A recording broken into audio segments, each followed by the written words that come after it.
Hello students, welcome to చాలు VNC. ఇక్కడ derivative లో y equals to tan inverse 4x by 1 plus 5x square అలాగే plus tan inverse 2 plus 3x by 3 minus 2x అని ఇచ్చి dy by dx find out చేయమని అడుగుతున్నారండి. So చూడండి, ఇక్కడ dy బై dx ఎలా ఫైండ్ అవుట్ చేస్తా అంటే ఫస్ట్ ఆఫ్ ఆల్ కొంచెం సింప్లిఫికేషన్ చేద్దాం.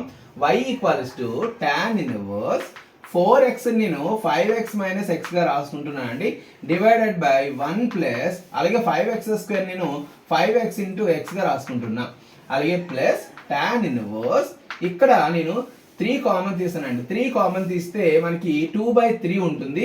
అలాగే ఇక్కడ కూడా 3 కామన్ తీస్తే 1 మైనస్ 2/3 ఉంటుంది. ఆ 2 3s కూడా క్యాన్సిల్ అయిపోతే సో రిమైనింగ్ మనకి ఎలా మిగులుతుందంటే 2/3 plus X divided by 1 minus 2/3 into X గా మిగులుతుంది. ఇలా చేంజ్ అవుతుంది. ఇప్పుడు y equals to tan inverse, కరెక్ట్గా మీరు ఒకసారి అబ్జర్వ్ చేస్తే ఇది tan inverse x minus y by 1 plus xy ఫార్మేట్లో ఉంది. So formula tan inverse x minus tan inverse y.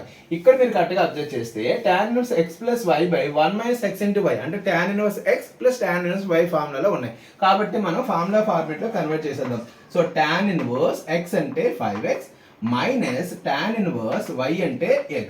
ఇక్కడ tan ఇన్వర్స్ x అంటే 2/3, tan ఇన్వర్స్ y అంటే x. ఇక్కడ మీరు tan inverse x minus tan inverse x plus tan inverse x ని remove చేసేస్తే y equals to tan inverse 5x plus tan inverse 2/3 మిగులుతుంది.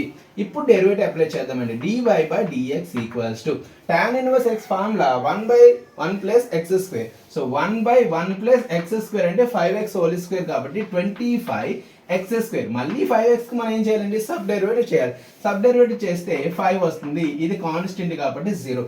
So final గా answer dy by dx equals to 5 into 1 5 divided by 1 plus 25x square.